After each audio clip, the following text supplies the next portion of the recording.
amigos da Rádio Gazeta FM. É sempre uma alegria estarmos juntos, conectados, falando sobre saúde nas terças-feiras. Esse é o programa Ter Saúde, o programa que leva a boa informação para o seu lar sobre informações relativas ao cuidado de saúde e também informações sobre o Sistema Único de Saúde, que também é muito importante. Qualquer dúvida, qualquer questionamento, qualquer mensagem, o nosso número da Gazeta está aqui, 759-9251-7039.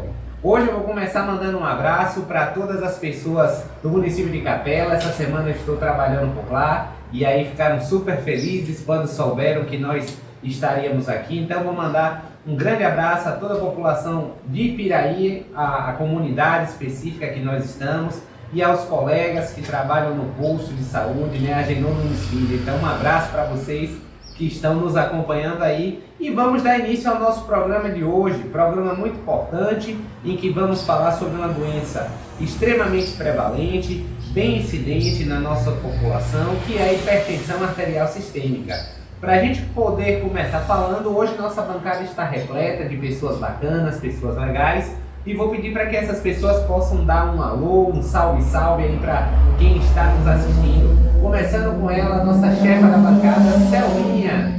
Boa tarde a todos que estão ligados na Rádio Gazeta FM 104,9. Estamos como convidados na nossa semana, doutor Guilherme, doutora Bia, e o programa Ter Saúde com o Dr. Rafael e com a apresentação de Selminha. No nosso programa hoje vamos falar sobre hipertensão. Boa tarde, Dr. Rafael. Vamos, Selminha, mas antes aqui da gente começar, porque eu sei que você está cheio de dúvida, que eu já estou olhando aqui, o pessoal de casa não está vendo, viu? Mas eu estou vendo aqui que está cheio de perguntinha aí anotada para a gente falar, mas vamos pedir aqui para a Bia, né? Doutora Beatriz está aqui a apresentar.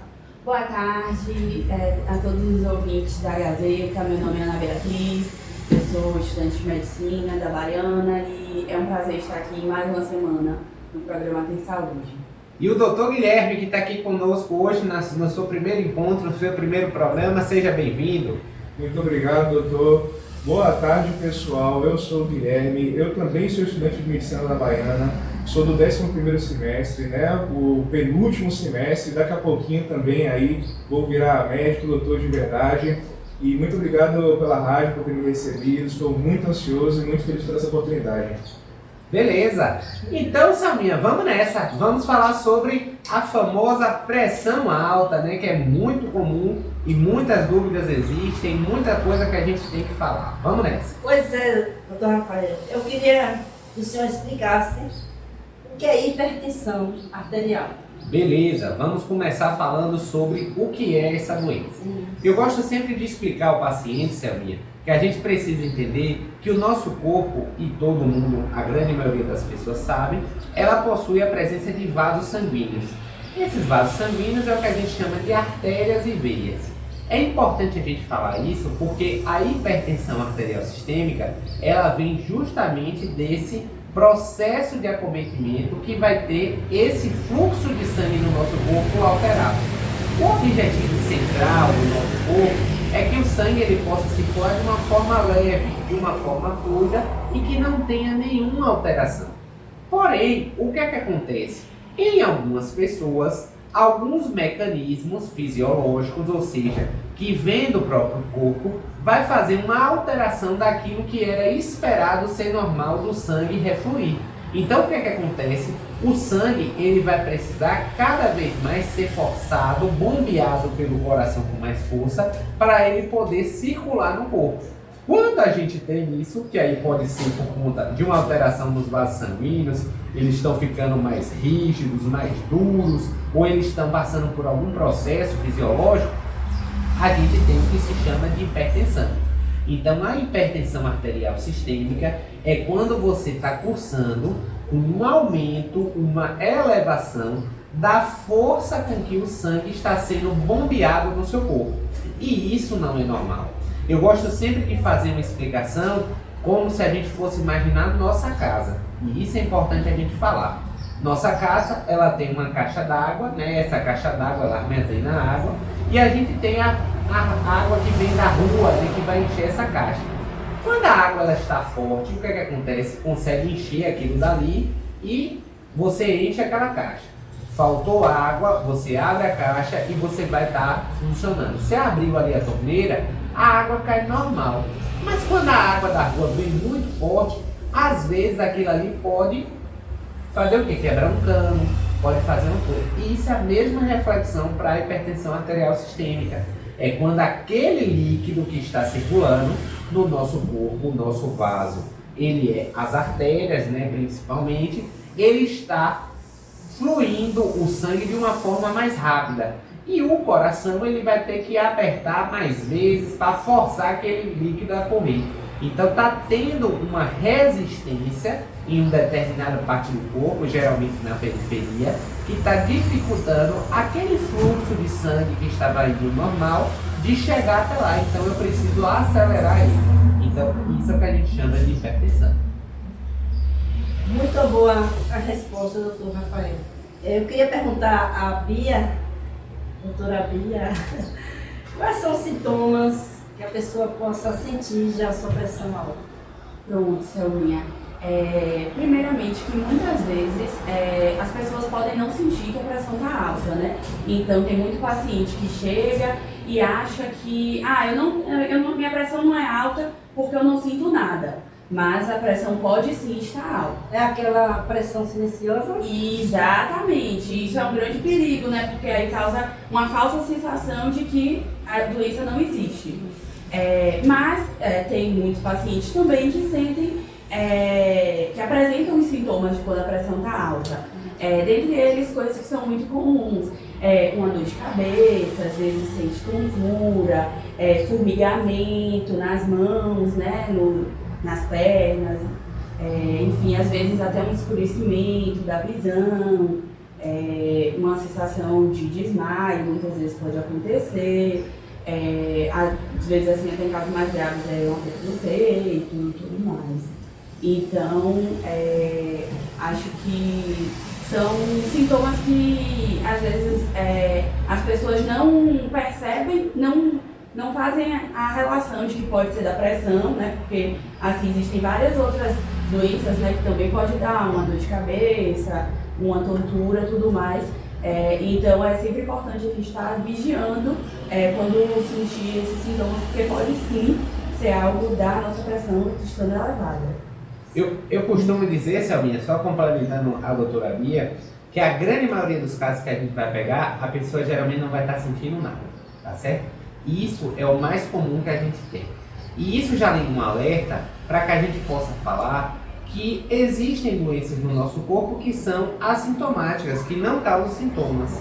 E é por isso que a gente tem que ter a importância da gente aferir a pressão arterial, ou seja, medir a pressão pelo menos uma vez por ano, para quem não tem o diagnóstico de hipertensão.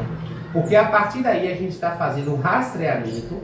O rastreamento consiste em buscar na pessoa que não tem sintomas de uma doença. Uma vez por ano? Uma vez por ano é a recomendação. Para pelo menos uma vez, né? Para que você possa rastrear a hipertensão, porque é uma doença silenciosa. Quando a pessoa passa a apresentar sintomas, que foi o que a Bia falou, que pode vir com a dor de cabeça, que é a mais comum, pode vir com a sensação de pressão na região da nuca, pode vir com alteração de vômitos, com sudorese. Isso já é uma coisa que mostra que ou essa pressão está muito alta naquele momento, pressões que geralmente passam de 18 na pressão arterial sistólica por 120, que é o que a gente chama de uma urgência hipertensiva, tá certo? Ou essa pessoa ela já está hipertensa há muito tempo e não sabe ou não usa os remédios, que é muito comum. Infelizmente a gente vê algumas pessoas que abandonam o tratamento justamente pelo fato de não sentir nada.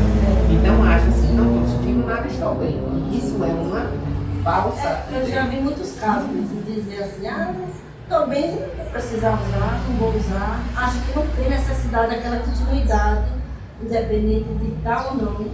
Exato, e é o problema, Selminha.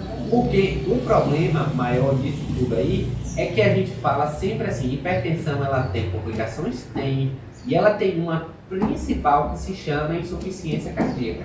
Então, se a gente não controla a hipertensão arterial sistêmica, o paciente, infelizmente, ele vai evoluir para desfechos negativos na saúde do coração. Porque o coração ele vai estar bombeando cada vez mais forte e isso vai chegar uma hora que ele não vai aguentar. Se você deixa uma máquina ligada 24 horas trabalhando com muita força, tem uma hora que ela não vai resistir.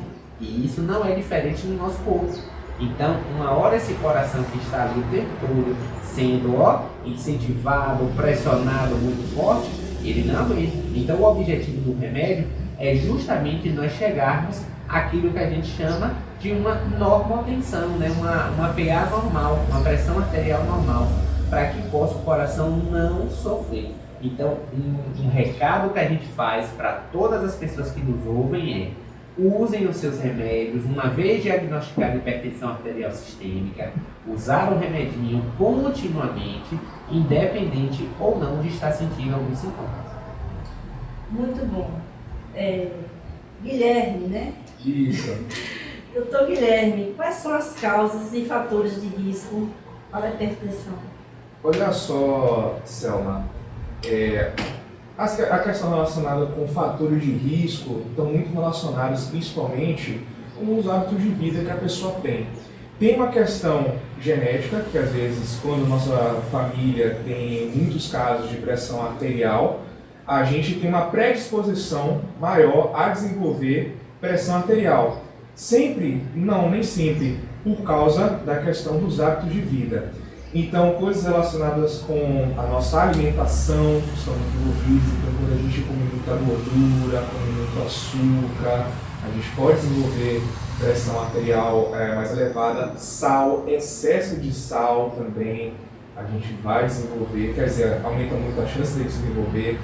E também a falta de exercícios, né? O sedentarismo é algo que pode influenciar no futuro para a gente desenvolver pressão arterial alta, né? Hipertensão no futuro também. Tabagismo, né? Fumar também está muito envolvido, é um dos principais fatores, inclusive modificáveis, né? A questão de fumar cigarro, e também está envolvido com outras doenças muito importantes. A gente tem o álcool, infelizmente, então são várias coisas, né, que estão envolvidas nos nossos hábitos de vida que a gente pode modificar, né, para a gente não desenvolver a pressão arterial elevada, né, hipertensão no futuro e os problemas que essa pressão pode causar no nosso corpo. E um outro detalhe, Guilherme, é o seguinte que a gente tem que falar também, porque é muito importante ter, que é a idade. A idade é um fator que o nosso corpo ele vai envelhecer, né? Então, a partir do momento que ele envelhece, a gente não vai querer ter as mesmas estruturas internas nossas iguais de como a gente era criança ou jovem. Então, nossas artérias, elas também envelhecem. Se a gente está envelhecendo, nossas artérias envelhecem. E elas passam por um processo natural, fisiológico, chamado arteriosclerose, que é diferente de aterosclerose, tá certo? Apesar de ter uma similaridade no nome, né? Mas são diferentes. A arteriosclerose é quando você tem um enrijecimento da parede das artérias. Então aquelas artérias elas ficam duras, elas ficam resistentes. E isso é uma tendência maior de fazer com que tenha uma hipertensão arterial. Então a gente tem que estar sempre acompanhando nossa saúde, porque assim, algumas pessoas podem falar: minha pressão sempre foi boa quando eu fui jovem. Mas tem uma hora que ela pode vir a ficar alta quando ficar mais velha. Então, chegou o momento de tratar. E não a gente achar, tá alta hoje, né? Então, a gente tem que acompanhar, porque a gente não pode retardar um diagnóstico dessa doença, que é uma doença que, apesar de ser crônica, tem tratamento, a pessoa vive bem, vive muitos anos, e a gente consegue propiciar uma melhor qualidade de vida para essa pessoa. E a genética também influi? A genética é um fator preponderante, tá certo? A gente tem que sempre comentar, porque a gente tem fatores, que foi justamente o que o Dr. Guilherme trouxe, que são fatores que têm um pouco da influência do ambiente, que é aquilo que a gente chama da epigenética, tá certo? Mas a gente tem fatores determinados realmente pela genética. Então, tem condições que realmente pode uma família ter aquela determinada informação para que tenha essa condição. Diabetes mellitus é uma condição muito predominante a questão familiar. Existem casos de dislipidemia, que é o colesterol alto, também existiu o fator genético, e hipertensão não seria diferente. Então a gente tem que estar sempre considerando, principalmente se na família tem um histórico do pai, da mãe de ter hipertensão, tá certo? Porque ele realmente pode apresentar e a gente tem que ficar de olho naquele indivíduo, naquela pessoa, o aparecimento possivelmente. E na prevenção, existe uma prevenção e tratamento diante desse problema? Tem. Doutora Beatriz. Doutora Beatriz vai falar aqui. Sim, com certeza, Selma. E a prevenção entra justamente na gente tentar mudar, né, esses fatores de risco. Então, manter uma alimentação saudável, evitar, né, comidas com muito sal, muito gordurosas, dar sempre preferência à fruta, verdura, comidas mais naturais ao invés de industrializadas, evitar bebidas alcoólicas, o tabagismo, praticar atividade física.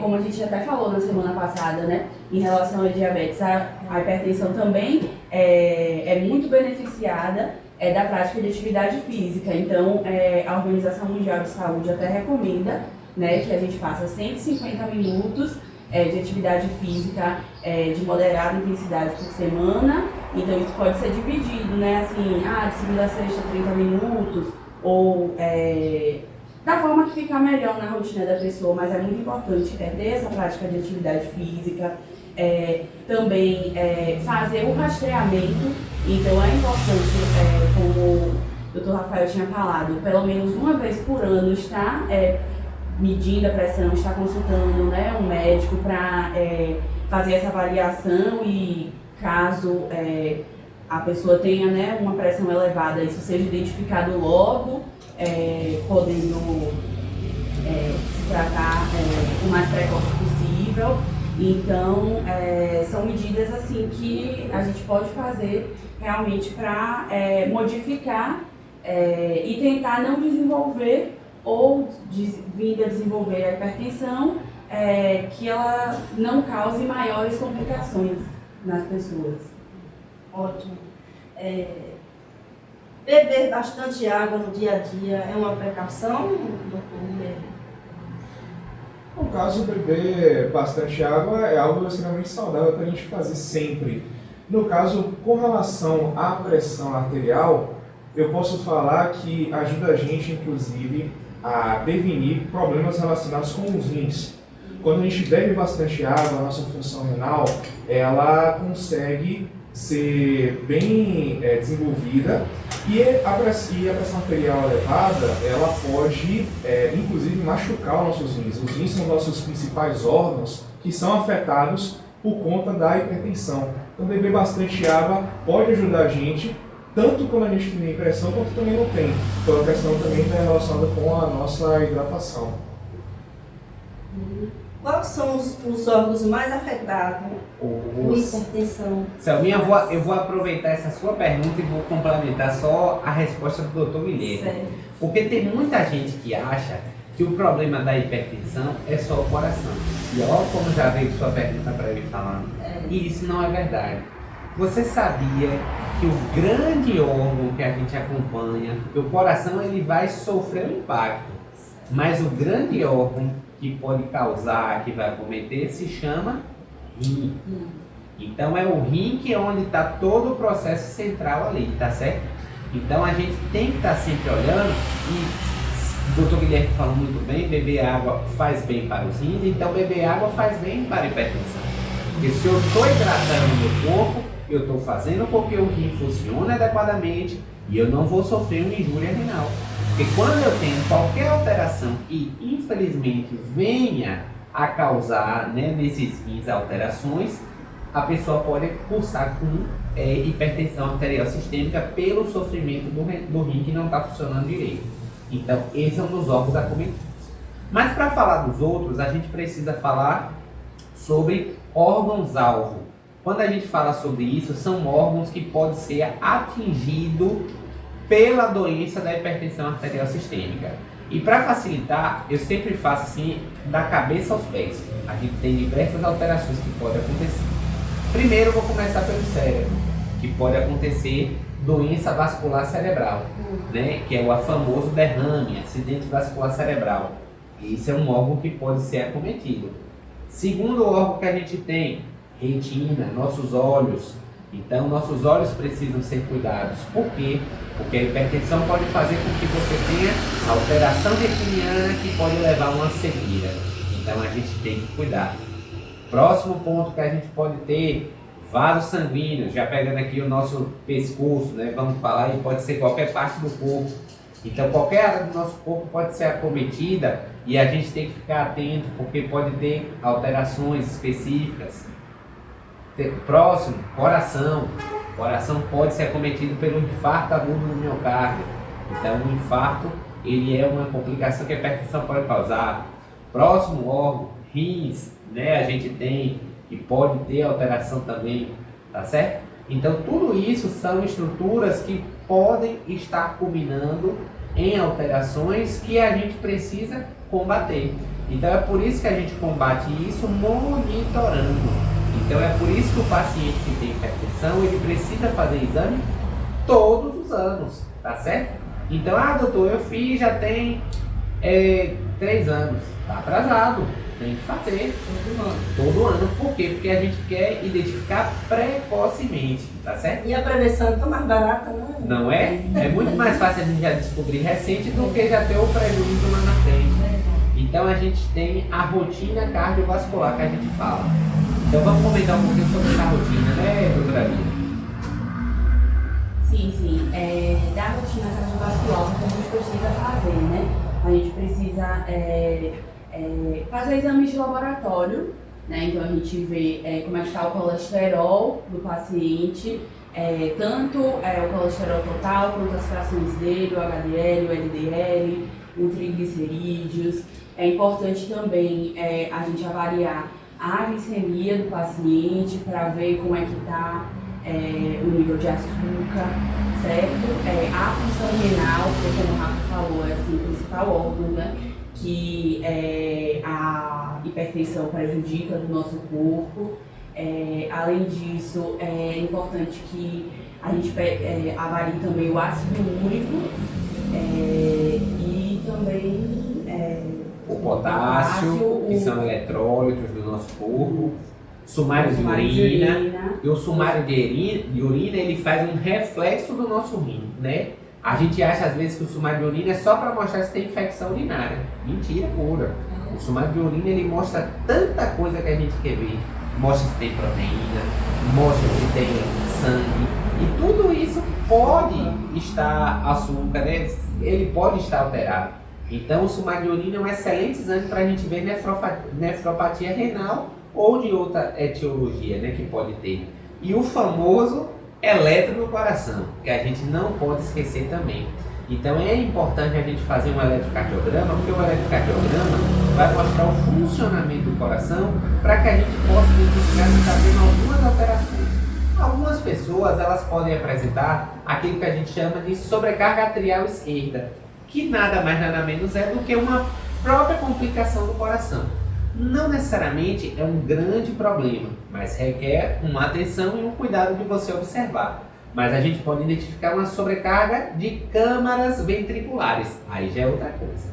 Isso já mostra que aquela parede do ventrículo está trabalhando de forma forçada. Então a gente precisa fazê-la trabalhar menos e a gente precisa mudar o estilo de vida. Então é importante a gente fazer isso. Além disso, outros exames que a gente às vezes esquece. Retina. Quem é que faz o exame da retina? O médico oftalmologista, o médico oculista. Então ele precisa passar por uma avaliação para olhar o fundo do olho, para ver se está tendo alguma alteração inicial. E nos casos que a gente pensa, e o paciente tem alteração que você denota, você está querendo investigar uma insuficiência cardíaca, você investigar uma radiografia do tórax, que é o famoso raio-x, e um ecocardiograma, que hoje é um exame menos invasivo, né, que mostra muitas informações, também auxilia no nosso acompanhamento. Então, esses são órgãos que a gente acompanha, são exames que a gente precisa fazer de forma rotineira. Guilherme, doutor Guilherme, qual a pressão ideal por idade? Poxa, por idade, a gente poderia começar por uma fase que geralmente a gente consegue identificar a pressão arterial, que é quando a gente é adulto. Quando a gente é criança, os valores são um pouco diferentes, inclusive bem menores. Agora, para um adulto, a gente tem um nível ideal de pressão arterial nos valores entre 9, 12, 90, 120 por aproximadamente 70, 60, certo? Esses valores são ideais para a gente ter quando a gente não tem uma pressão arterial muito elevada. Valores abaixo de 14 por 9, 140 por 90 também são bons, né? A gente não tem o diagnóstico de hipertensão quando a gente tem valores abaixo de 140 por 90, 14 por 9. Mas a gente tem que chamar atenção, não é um nível de pressão atualmente que a gente considera como perfeitamente normal, como muito bom. Então, acima de 12 por 6, a gente já começa a perceber ali que tem uma pressão arterial alta, ou pré-hipertensão, como antigamente a gente falava. Há pouco tempo, na verdade, a gente mudou essa classificação. Então, mas o ideal para o consultório, naquele momento quando a gente vai ver o paciente, a gente espera valores ali abaixo de 14 por 90, o mais legal ali abaixo de 13 por 9, 13 por 8, que a gente poderia pelo menos ver que aquele paciente está controlando a pressão dele, mas a gente não pode bater martelo sempre também, tanto para hipertensão quanto para em valores normais. Porque na hora da consulta, inclusive a pessoa pode estar um pouco nervosa, bastante nervosa quando vai ver o médico, aí a pressão dela vai estar acima de 14 por 9, opa, então ela tem pressão alta, ela tem hipertensão? Não necessariamente. Ao longo da consulta, inclusive, quando a pessoa vai ficando um pouco mais calma, vai conversando com o médico, a pressão dela vai melhorando um pouquinho mais. Daí a gente poderia inclusive falar de uma questão de diagnóstico de pressão arterial, de hipertensão arterial. Quando a gente vê um paciente que tem uma questão familiar de vários casos de pressão alta e também durante a consulta ela está apresentando valores de hipertensão acima de 14 por 9, a gente pode fazer o mapa, que seria aquele exame que a pessoa coloca um aparelho no braço para ficar medindo a pressão dela por 24 horas.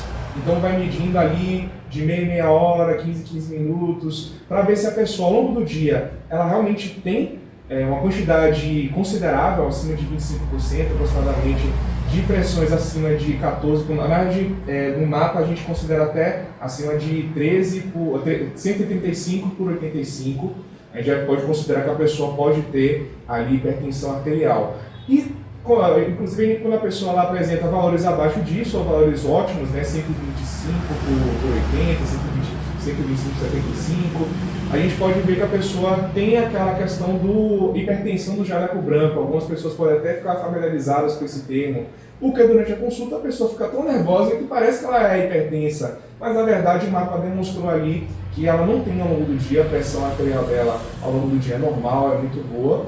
Então a pessoa não precisa fazer aquele tratamento medicamentoso, mas sempre vai ser recomendado a pessoa seguir aquele estilo de vida onde ela no futuro não vai diminuir as chances, na verdade, dela desenvolver hipertensão.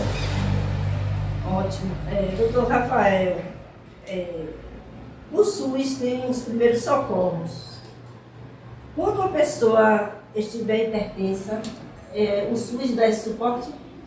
O SUS dá o suporte sempre, né, Selminha? Eu costumo dizer isso.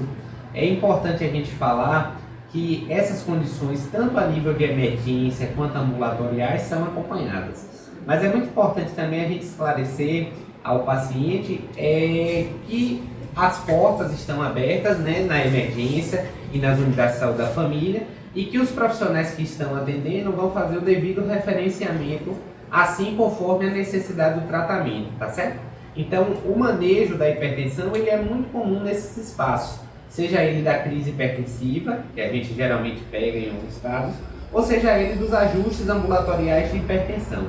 Então, não existe e a gente não deve normalizar pressões elevadas, tá certo? A gente tem que investigar essas pressões.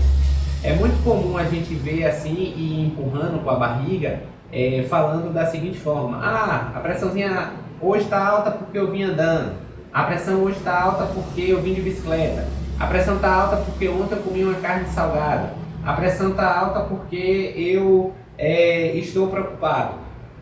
Isso pode aumentar a pressão, tudo isso que eu falei, mas a gente não tem que normalizar, tá certo? Porque se a gente normaliza, a gente está deixando aquela pressão continuar elevada. Então, no mínimo, a gente tem que pedir para repetir, avaliar no outro membro, a gente ver como é que está esse acompanhamento, pedir para fazer um mapa de aferições para a gente ver se foi realmente uma coisa momentânea, solicitar nos casos de dúvidas, quando a gente não tiver a possibilidade de fazer esse registro ambulatorial, um mapa, que é um exame que mostra o perfil. Então, a gente não deve normalizar, tá certo? Por quê? Porque as consequências chegarão se a gente for normalizando isso. Então, nós temos esse acompanhamento, o manejo ambulatorial, que nós temos medicações que são fornecidas a nível federal, nas unidades de saúde da família e pelo programa do governo, a Farmácia Popular Brasileira, tá certo? Então, são medicamentos seguros, eficazes e que realmente fazem um controle pressório. E temos também o manejo das demandas emergenciais, que aí o paciente será compensado e será contra-referenciado ou referenciado para a unidade para manter um acompanhamento específico. Aí eu vou fazer uma pergunta que às vezes é muito comum. O médico que trata hipertensão é só o cardiologista? Não, né? Então é o médico, basta ser médico para poder você compensar a questão do tratamento da hipertensão. Então, os clínicos, os médicos de família e comunidade que estão nas unidades, eles são aptos a realizar esse tratamento e quando houver uma necessidade de encaminhamento, a pessoa vai ser referenciada para o médico cardiologista. Até porque nós não temos uma demanda em um sistema de saúde público que consiga atender casos básicos de hipertensão. Porque o objetivo é que esses casos eles possam ser tratados e acompanhados realmente na unidade. Os casos mais severos, então, são hipertensões resistentes, que o paciente já está utilizando 4, 5 classes de medicações, muitas vezes em dose otimizada, precisa de um suporte realmente do especialista, que aí nesse caso pode ser o cardiologista, às vezes o nefrologista, e aí o médico essencialmente vai avaliar para fazer esse encaminhamento. Doutora Beatriz, a pressão alta pode causar um AVC? Com certeza. Com certeza, é uma das principais complicações, né, e uma das mais graves também da pressão alta. É o nosso famoso derrame. Então, a gente precisa estar, mais um dos motivos pelos quais a gente precisa estar sempre atento à nossa pressão. Uma pessoa está em casa, doutor Guilherme, e perceber que a pressão está alta, o que ela deve fazer imediato? Ótima pergunta, Selminha. Olha só, como a gente inclusive chegou a discutir lá no início, quando a pessoa ela tem sintomas associados a uma pressão arterial alta, é importante ela ir para uma unidade de emergência. Agora sim, sempre quando eu estou sentindo alguma coisinha, eu estou tendo alguma complicação, não necessariamente. Quando a gente está sentindo alguma coisa, novamente, que inclusive é algo realmente muito preocupante e às vezes causado pela própria pressão alta ou a própria complicação está causando aquele aumento muito elevado da pressão, são valores que chegam acima de 18 por 10, né, os 180 por 100. Então são valores muito elevados mesmo, que são preocupantes e que nessa situação, mesmo quando a gente não está sentindo alguma coisa, é importante a gente ir para uma unidade de emergência para a gente baixar essa pressão. Mas quando a gente estiver sentindo um pouco mal, dor de cabeça, dor de barriga, alguma dessas coisas também, e a gente vê que a nossa pressão está ali acima de 14 por 9, mas assim, 16 por 9, sabe? Não necessariamente a pressão está causando aqueles sintomas. Pode ser que, na verdade, aqueles sintomas estão causando aquele leve aumento na pressão, especialmente em uma situação em que você não tem um histórico e você faz acompanhamentos regulares com o médico e aquela sua pressão está elevada naquele momento. normalmente a gente pode associar aquela situação que está fazendo o seu corpo aumentar um pouquinho a pressão. Mas se isso está acontecendo, inclusive, várias vezes ao longo do dia, ou várias vezes ao longo da semana também, e sua pressão estiver chegando a esses valores muito elevados, como eu falei, até mesmo próximos, não necessariamente passado, 18/10, 18/11, mas estiver muito próximo, é importante você ir para a unidade de emergência e também fazer um acompanhamento com um cardiologista, para a gente ver se realmente você tem uma pressão arterial elevada, né, hipertensão, e fazer uso dos medicamentos, fazer mudança do estilo de vida também, que a gente tem que fazer antes, na verdade, ou se você passou por algum evento que tentou reverter na unidade de emergência, que foi a causa principal ali daquela sua pressão que chegou a ficar muito elevada e te incomodar na hora que você mediu. Doutora Beatriz, o estresse é um dos fatores mais que causa a hipertensão? O estresse? Ah, sim, Selminha. O estresse, ele pode sim causar um aumento da pressão, né, da gente, mas é algo mais pontual. Assim, naquele momento que a gente está estressado, a gente tem um aumento da pressão.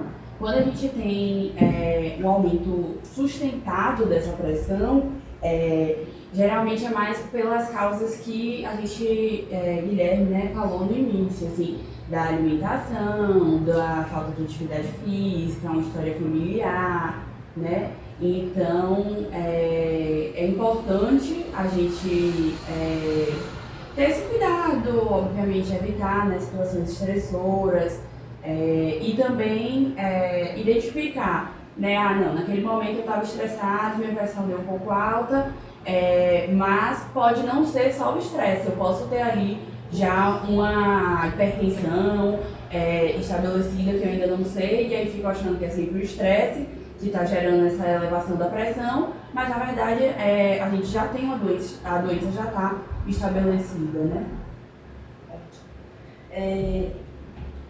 A pessoa que tem pressão alta deve sempre comer comida sem sal? Preferencialmente sim, viu, Selminha? A gente tem uma grande dificuldade que é realmente a questão do nosso paladar. Porque infelizmente nós somos criados numa sociedade, né, que realmente utilizava, né, o sal. E o sal muitas vezes ele não está necessariamente sentível, vamos botar assim, palatável, tá certo? Porque muitas vezes ele está embutido.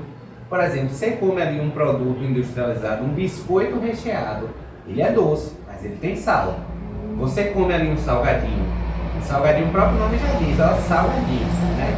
Você come ali um palitinho no açaí, tem sal, porque sal é conservante. E infelizmente tudo que a gente come vai ter, tá certo? Então quando você coloca o sal, você vai ter uma chance muito maior de você estar ingerindo uma quantidade maior de cloreto sódico, tá certo? Então é uma coisa preocupante. E a gente precisa sempre falar também daqueles danadinhos que são os temperos prontos. Que muitas vezes a pessoa, um temperinho pronto, que delícia, dá um sabor, mas ali é sal. É sal disfarçado com sabor, né? Então, é importante nós dizermos que o consumo diário de uma pessoa, a sal, tem que ser muito baixa. É como se a gente colocasse todo o sal que a gente ingerir por dia em uma tampa de pasta de dente. Então, seria mais ou menos isso. Como é que a gente vai conseguir fazer isso de forma mensurável? É complicado. Então, assim, muitas vezes a pessoa come, né, e fala que está insosso, está sem sal, né? A gente fala logo assim. Mas nós temos que nos policiar, porque senão complica. A pressão alta geralmente é dor de cabeça, né? Alta. E a pressão baixa, quais são os sintomas? Quando a gente tem uma pressão alta, ou uma pressão baixa, perdão, muitas vezes o que a gente sente é uma tontura, a vista escurece, né? Uma sensação de desmaio, uma fraqueza, às vezes um enjoo, às vezes um suor excessivo, que muita gente fala, suando frio. Então tudo isso pode ser sintoma da pressão estar mais baixa. A pressão alta, doutor Guilherme, tem como ser evitada? Claro, claro que tem como ser evitado. Como a gente discutiu, inclusive, sobre a questão dos fatores de risco, a gente tem que evitar alimentos ricos em sal, ricos em gordura. Inclusive, a gente tem que realizar exercícios, independente da nossa família ter um índice muito comum de pressão arterial elevada. Então, a gente seguindo todas aquelas questões de evitar os fatores de risco pode ajudar muito a gente. Então, evitar obesidade também pode ajudar bastante para a gente não desenvolver hipertensão no futuro. Tem certas questões que, infelizmente, estão além, né, do nosso controle. A parte genética também, mas a parte genética está mais envolvida com predisposição.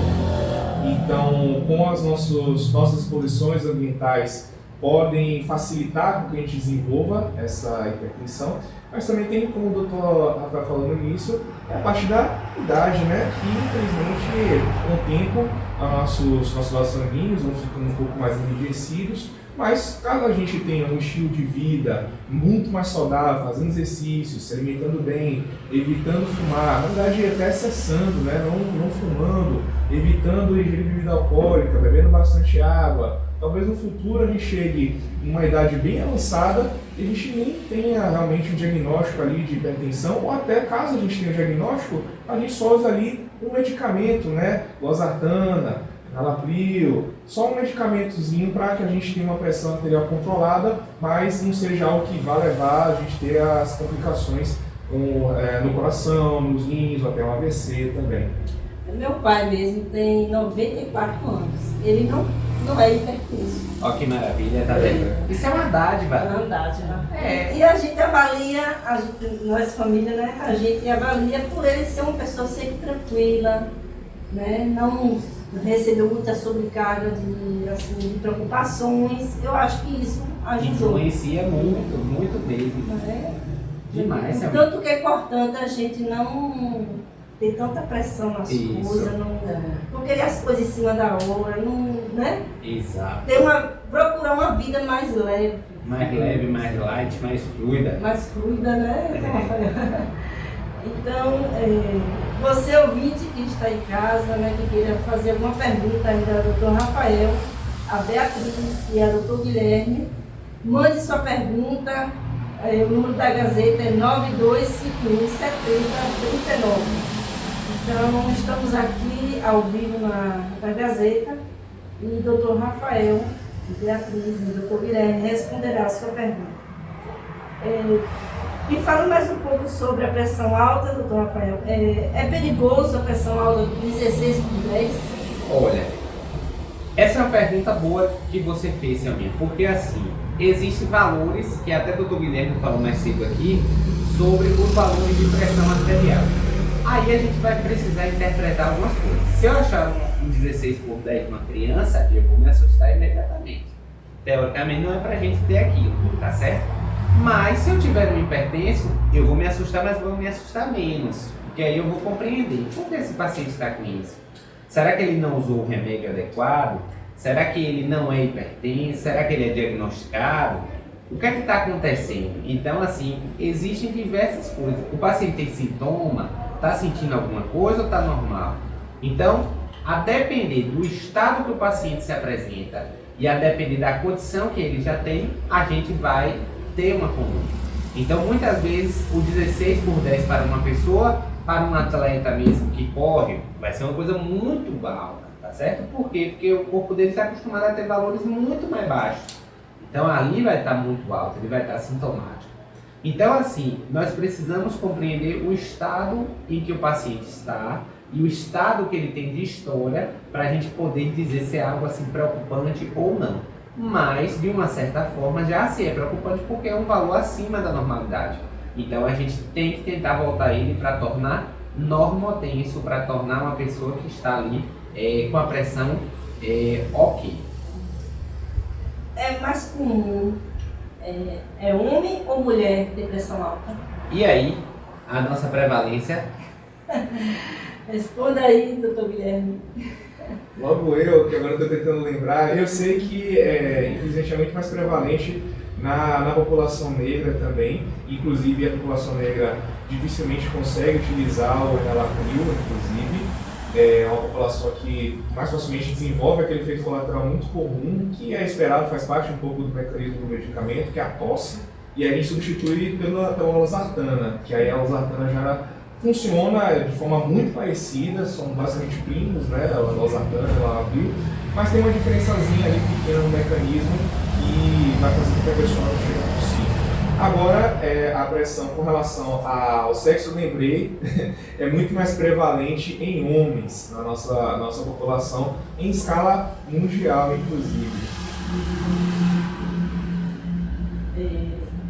Chegamos já no final do nosso programa, né, doutor Rafael? Então, é um prazer imenso receber vocês aqui, Guilherme e Beatriz. Queremos que vocês voltem outra vez, né? A Gazeta está aqui de braço aberto para receber vocês. Amei nosso bate-papo aqui, nossa entrevista. Então, quero desejar a vocês tudo de bom, né? E que continuem essa jornada que é muito linda da medicina. Então, quero pedir a vocês que falem suas considerações finais, doutor Guilherme. Ouça minha, de consideração final, muito obrigado, primeiramente, né, por essa oportunidade. Fiquei um pouco nervoso, não posso mentir, primeira vez que eu estou fazendo isso, de aparecer ao vivo, de conversar numa rádio. Agora, sobre a pressão arterial, gente, é sempre importante a gente estar fazendo consultas regulares. E mesmo que na nossa família a gente não tem pessoas com esse diagnóstico, infelizmente a gente pode ter esse diagnóstico, especialmente com relação ao nosso fator de risco. E também é bom a gente explorar uma coisa que a gente não acabou não falando, porque já é um assunto muito extenso, que é a hipertensão arterial secundária, que são coisas que podem acabar fazendo com que nossa pressão aumente, não necessariamente está relacionada com essa questão do enrijecimento das nossas artérias. É muito mais prevalente a gente ter essas hipertensões secundárias em jovens, pessoas abaixo dos 30 anos também. Pode estar relacionado com os rins, pode estar relacionado também, uma causa muito rara, mas é bem interessante, são os feocromacitomas também, que são tumores que acabam surgindo e liberam adrenalina no nosso corpo. Mas eu acredito que o nosso papo foi muito importante, foi muito interessante também, muito esclarecedor. E você, Beatriz? Gostaria de agradecer também, Selminha, mais uma vez por essa oportunidade de estar aqui, de a gente bater esse papo tão gostoso, tão importante, né? Eu acho realmente incrível o programa e essa oportunidade mesmo da gente falar um pouquinho sobre saúde e ver possibilidades, né, de orientar e ajudar as pessoas a levarem uma vida mais saudável. Obrigada.